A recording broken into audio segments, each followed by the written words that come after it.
William Gargan stars as Barrie Craig, confidential investigator.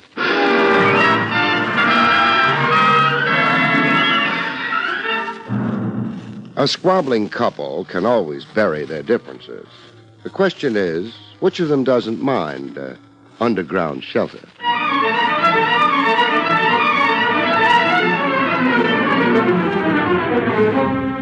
The National Broadcasting Company presents William Gargan in another transcribed drama of mystery and adventure with America's #1 detective, Barrie Craig, confidential investigator.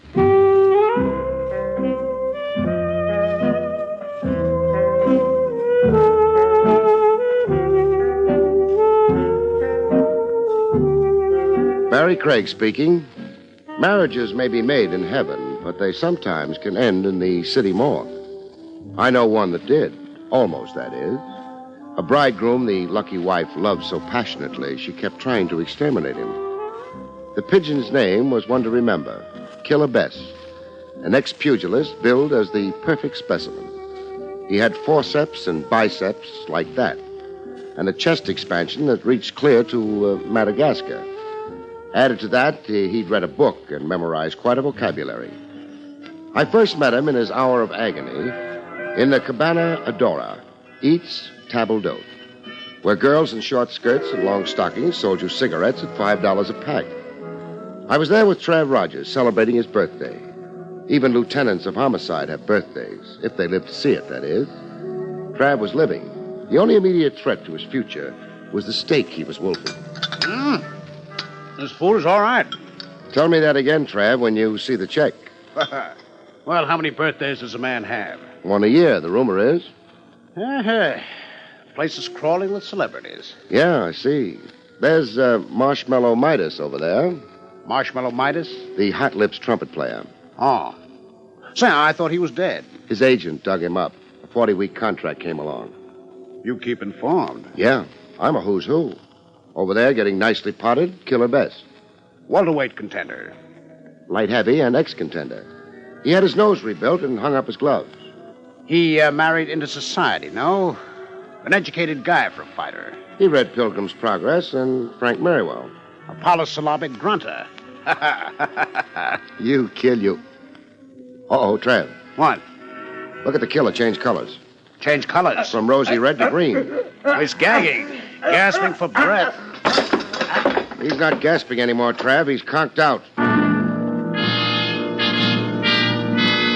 We next saw Killer Best in the Southmore Hospital, a private place where checkbook society can recover from the sheer ordeal of living. The killer was no longer green in the face. He was blue. I let Trav Rogers hold bedside hands with him. I only listened. You were poisoned, Killer. Poisoned? But that's... Not only possible, but a proven fact. I had the sedimentation in your glass sent to chemical analysis. Somebody loaded your drink. But then if it was poison, why am I alive now, talking to you? An excellent question. I've asked it, too. There are a couple of likely theories on that. One, you have a certain immunity to a poison of this type, or two, you hadn't taken enough of it to be fatal. I've got an awful stomachache. Oh, you imagine it. Your stomach's empty. It's been pumped here in the hospital while you were unconscious. When can I get up? When you can stand without falling down. Who did it? I don't know. Who are your enemies? No more, please. I've been pumped enough for one day. You don't want the police involved, hmm? Now that you ask me, no. You fellas are too public. I don't want to be a public problem like highway repairs and sanitation. No thanks. Then, might I suggest somebody confidential? Who? He's right hand. Barrie, make your sale. Barrie Craig, killer, confidential investigator. I've got blue eyes, and I'm kind to dumb animals. Not that I like to ambulance chase, but I'm all worn out looking for hen's teeth. You mean clients are scarce? You've read my diary, and I read your value on the hoof. Meaning I've got money. Meaning I haven't got money. You're hired on condition that you keep wisecracking. And that I find out why you're marked for extinction? Yeah, that too. Your friend here, the lieutenant... Trav Rogers of Homicide. Send him away and then notify my wife for me. Mona Best, Lawrence 6, 4000. What will I tell her? that circumstances make it impossible for me to be home for dinner. I called the wife as requested to reassure her about the love of her life, perfect specimen, Killer Bess. Her more killed than killer husband. But Mona Bess didn't need reassurance. A funeral would have delighted her. Hello? Mona Bess? Yes, this is Mona Bess. This is Barrie Craig. Should I know the name? I've had skywriters advertising it. I'm a detective. I've reported no robberies this month. We've got a comic routine going. I've got serious news, lady. I despise serious news. Do you love your husband? That is a leading question, Mr. Craig. Meaning you don't. I'm ambivalent. Too big a word for me. I love him and I loathe him. Which half of you is operating right now? The worst half. Then the bad news I've got will be good news to you. He's been arrested for public drunkenness. He's been hospitalized for public collapse. He was poisoned at the Cabana Adora. You want to console him, he's in room 602 in the Southmore Hospital, Midtown. Thank you for the invitation. But you won't come. I haven't time. I'm due for a pedicure. Besides, I haven't the inclination. Please give the fallen gladiator my anxious wish for his speedy demise. Some marriages can really be colorful. Back at the bedside, the killer showed a sense of humor. She told you to throw dirt in my face. Bury me deep. She's bashful about her love. It embarrasses her. Her hard-hearted talk is a cover-up. You've got good sense, Craig. Have I? Mona is soft as mush. The surface is only a shell. I'm the love of her life, but, as you say, she covers it. She talks tough through her martinis. It's the ancient female device. Keep the man guessing a little. Never let him take you for granted. I've heard of husbands kidding themselves like that, but we're avoiding the gruesome. Who tried to kill you? I wish I could tell you. For a starter, name me personal enemies with strong motives against you. No. No, meaning there aren't any? There are some. What man doesn't make enemies? So? I don't want to slander people, make hysterical guesses about who hates me enough to want to murder me. You find out for me on your own. Don't even keep me posted. Just tell me the climax when you come to it. Until then, I want peace of mind. I want to drink with a friend without analyzing the contents of the glass. Dig into my life, Craig. Do your worst and best. Now, help me stand up and get dressed, please. The antiseptic smell around here is getting me sick.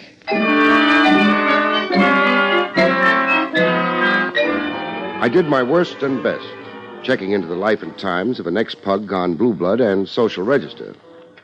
At headquarters, Trav Rogers had as many facts for me as I could digest. The killer's history makes a fascinating story. I'll retire to a farm and write it at the age of 86. I know another book the intellectually inclined killer read. This is besides Pilgrim's Progress and Frank Merriwell? The author, Somerset Maugham, a book titled Of Human Bondage.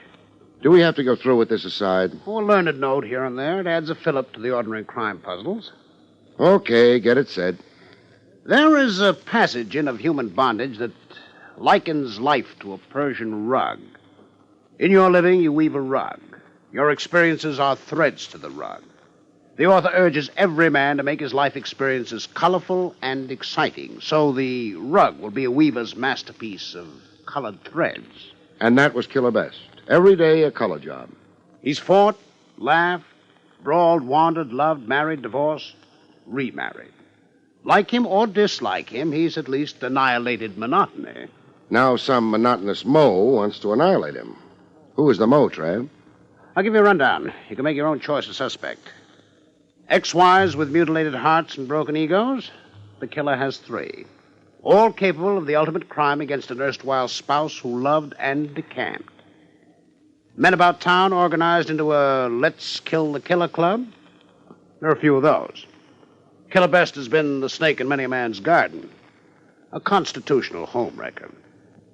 I'll pass over a legion of waiters and taxi drivers whose jaws were damaged in early A.M. rhubarbs with Killer Best.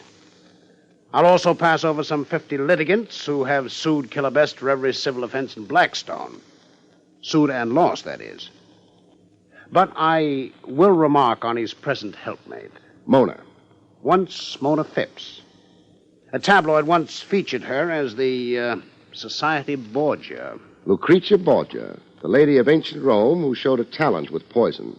Is that the reference meant? It is. It seems Mona, like her current husband, was also thrice wed. 2 husbands were shed in Reno and Las Vegas. A third died mysteriously. Poison? The case never stood up quite. His body was exhumed and the vitals sent to autopsy. But The exhumation took place 3 years after his death. too late to prove poison. Yeah. There is one more enemy of the killer's worth remarking on. So remark. A lad named Polonius. Remember him? Vaguely. Wait. Kid Polonius. A prize fighter, wasn't he? Yes. A contender who ran afoul of the killer. They had a match. Polonius was knocked out in 4 rounds. So? Polonius lost the sight of one eye. After the fight, he accused the killer of having sprayed his gloves with a blinding chemical. Polonius sued and lost, then swore revenge. He attempted that revenge. In what way? A felonious assault on the killer with a knife. Polonius? Polonius. The killer pressed charges. Polonius served 18 months in the workhouse. Polonius went free last week. Free 1 week and stewing over his misfortunes. Quite a lead there, Trav. You know, I think I'll go see Polonius pronto.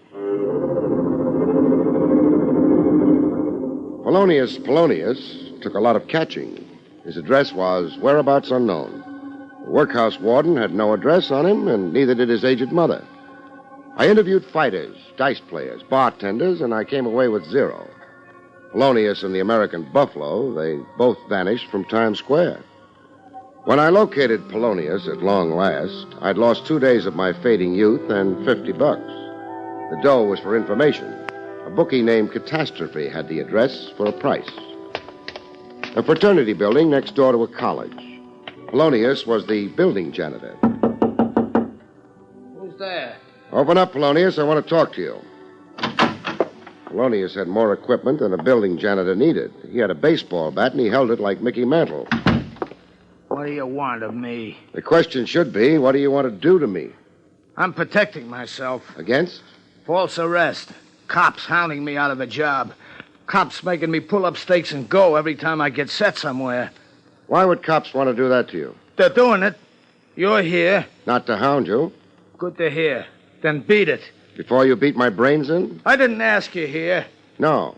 I'll take the bat. Hey, let it go. No, Okay, you win.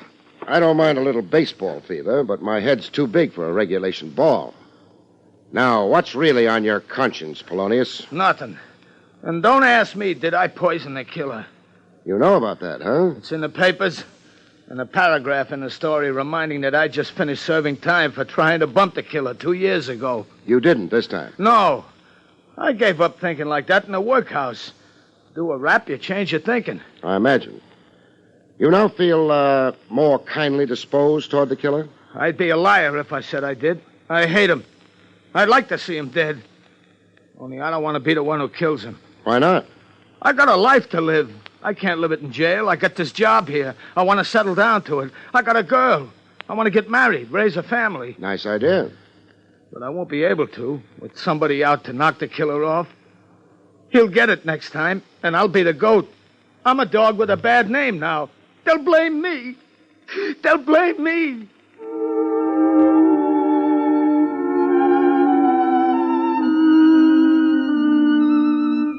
Polonius wasn't as felonious as advertised. He'd given up on his deadly grudge against Killer Best, so he said anyhow. When he came out of the weeps, he proved what a peaceable citizen he had now become. Listen, Barrie Craig. Mr. Craig, you can do a big thing for me. Like? Catch who poisoned the killer that other night. Nab whoever it was and take the heat off me. I'll be glad to oblige if I'm lucky. It happens to be my assignment. Well, make it your double assignment. Represent me, too. I'm expensive. Well, I got $100. I was going to get a new suit and shoes, but I'll give it to you. Keep your money. If you're on the level, you'll come out okay, Polonius. I'm after the poisoner, and I figure to catch him. So long. Oh, yes. Here's your baseball bat.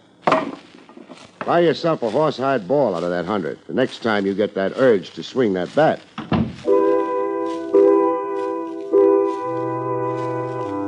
I went back to my office, where I always go to do my best thinking. In the horizontal on my leather sofa. Not my favorite sofa, exactly. It had too much sag. But what can you expect when you buy things secondhand? There was no conclusion to my thinking after an hour or two. How could there be? I'd fallen fast asleep. The phone woke me up. Yeah? Barry, this is Trav Rogers. As usual, right in the middle of my dreams. Are you still representing Killer Best? Misrepresenting him. I've so far done nothing for him but spend his money. Why do you ask? Only curiosity. I thought you might be interested in his present whereabouts. Whereabouts? Let me see. It's 4 in the afternoon. He's toasting himself in his favorite spa. He is not. I give up. He's back where you commenced representing him. The Southmore Hospital emergency. Not more poison. No. A near cave-in of his head. Near cave-in. A roof cornice narrowly missed him. From being narrowly missed by a roof cornice, you don't go to a hospital. Clever of you. The cornice missed him, but the dagger didn't. Oh, stupid of me. He was knifed 2 hours ago, a block or so from his residence, while out for an evening stroll. And, Barry. Yeah? Polonius. You won't be visiting him at home for a while. Where will he be? Where he is. In jail. We caught him prowling in the general vicinity where the killer was knifed.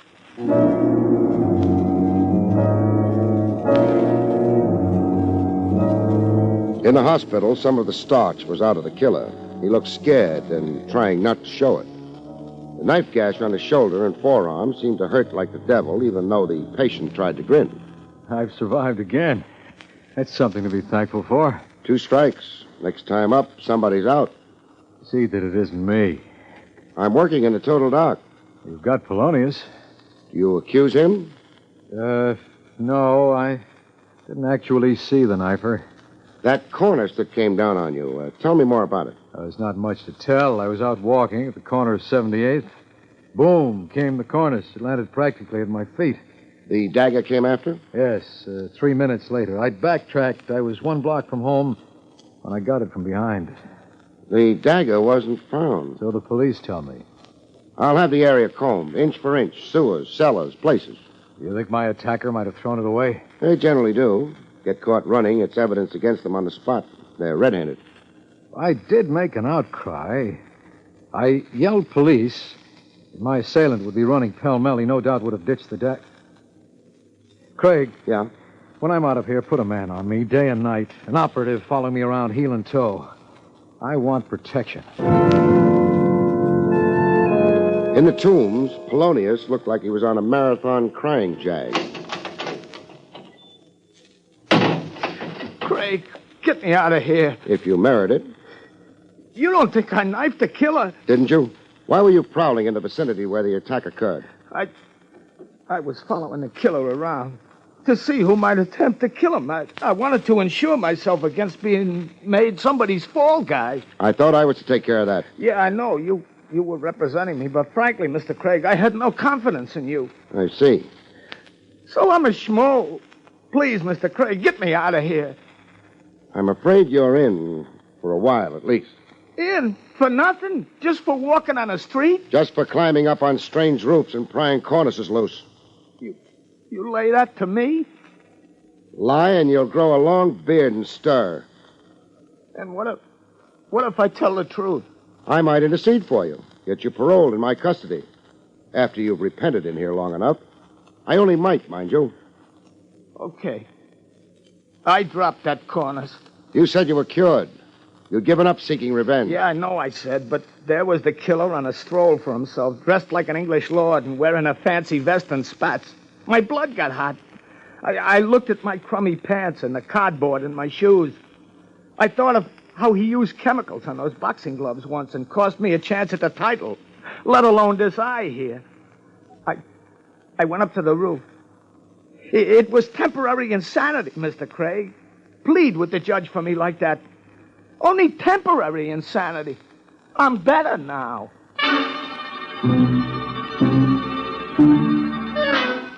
Was Polonius an honest man or a liar? I couldn't swear. But one thing was for sure, he was a character. I organized the search for the dagger used on Killer Best. Look for a dagger in a square-mile area, you really know suffering. No luck so far, Barry. It figured to be tough. I've got men in wading boots sifting sewer slop, men emptying trash cans and poking into cellars. Nice cooperation, Trav. Thanks. Oh, don't be so egotistic. I'm doing this on behalf of the people of the city of New York. Oh, pardon me. The assailant may not have thrown his dagger away. They invariably do. Still. Oh, wait. Here comes Detective Wilson with a look on him that can only mean one thing. Eureka. He's found the dagger. Finding a dagger is one thing. Tracing it to its source is a horse of another breed. After the same 14 men, plus yours truly, got ourselves acute atrophy of the metatarsals, our aching feet, that is, we gave up canvassing storekeepers. Later, on an idea that didn't seem too bright to me, I tackled Mrs. Killer Best, Mona.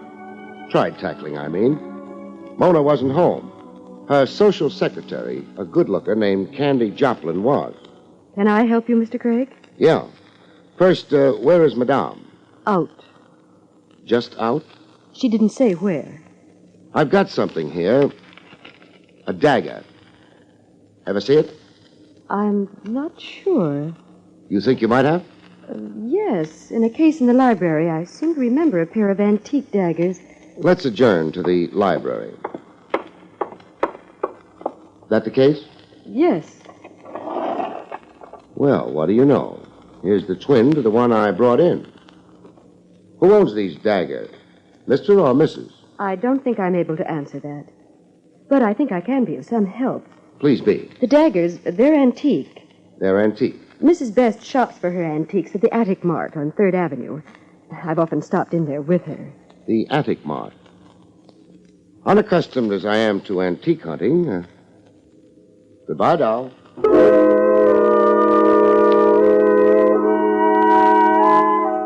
At the Attic Mart, a guy who looked more worn out than his merchandise confirmed who purchased the dagger.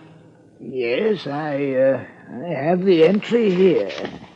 Mrs. Best, a fine lady. You mean a fine customer, don't you? Yes. She's here every week, always to buy.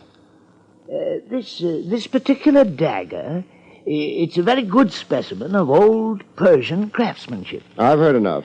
There is perhaps something you would care to be shown? There is. The door.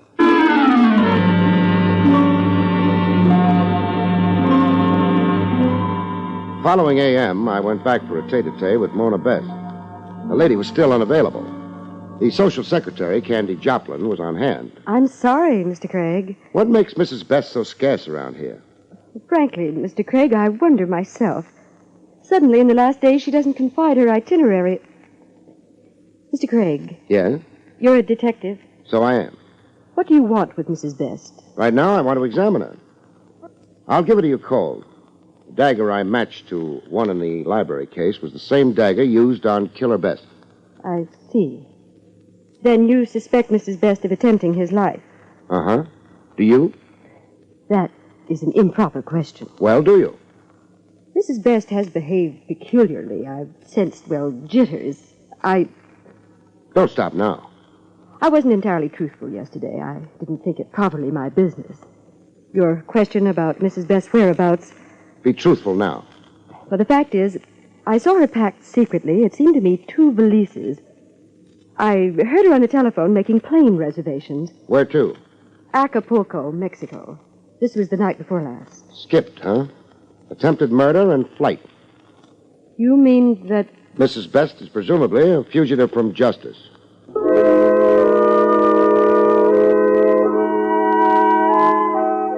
A presumable fugitive from justice, I checked Mona Best's clothes closet. After that, I checked airport records. It proved okay.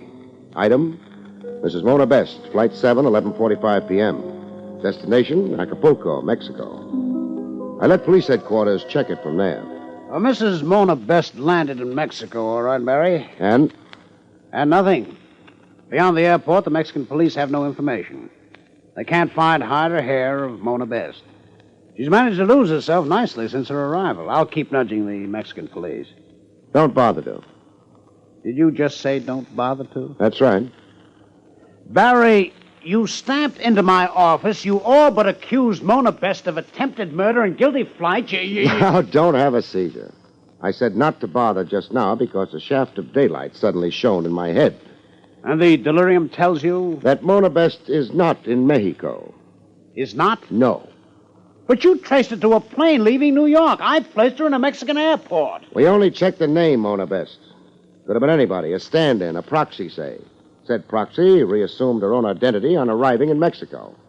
That's why a Mona Best cannot be found. You've got a notion there. Bet I've got the answer to a cute technique somebody developed to get away with murder. The murder of Mona Best.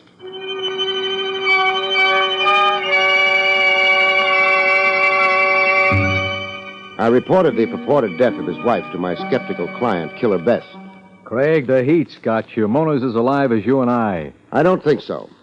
Moreover, I'm not so sure I can accept Mona as a suspect in these attempts on my life. Right now, I'm not so sure I can either. Except Mona as a suspect, that is. Now you're talking at cross purposes. You said before... To catch your reaction. No, Mona wasn't behind the attempts on you. As a matter of fact, there never were real attempts on your life. Now, look here. You staged them. You poisoned yourself just enough. You stabbed yourself, not too seriously. Now, why would I hate myself that much? Because you hated your wife more. I won't right now go into your love for her money. You murdered Mona Best. Then you staged phony attempts on your own life to throw suspicion on her, so her absence would be accounted for. So the world would think Mona Best ran away into hiding, a fugitive from justice. You were smart, really brilliant, except for one fatal flaw. Want to know where your trick failed? I can't stop you from talking rot. A fugitive from the police wouldn't make plane reservations in her own name. She'd use an alias. Only thing, you had to have the name of Mona Best on the flight sheet so as to hoodwink the police. You murdered Mona before you staged the so-called attempts on yourself. The social secretary, Candy Joplin, is with you in the scheme. It was she who probably posed as Mona Best on the telephone with me that first time. So was some obliging proxy in with you. I mean, the one who took the plane ride to Acapulco. You sure get girls to cooperate, handsome. Now, the high-voltage question is, where are your wife's remains? In a culvert. Up near our hunting lodge. I didn't kill her, Craig. It was an accident. We were out hunting deer in season. Mona did weird things with camouflage. I shot her accidentally. I was in a panic. I didn't think the truth. Cut. You're confusing me with the jury. Even if you convinced me, I couldn't acquit you. I'm only the guy making the arrest, client.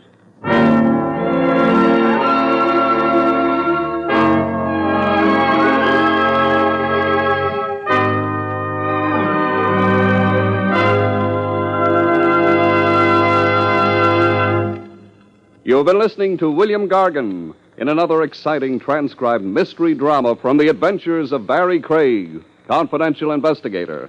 Tonight's story, Screen for Murder, was written by John Robert. Next week, it's the strange story titled Murder in 3 Acts, about which Barrie Craig has this to say.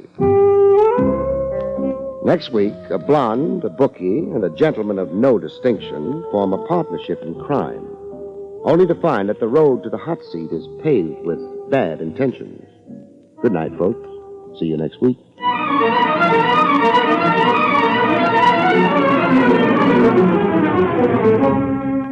The National Broadcasting Company has brought you Barrie Craig, confidential investigator, starring William Gargan. Featured in the role of Candy was Fran Carlin. This is Don Pardo speaking.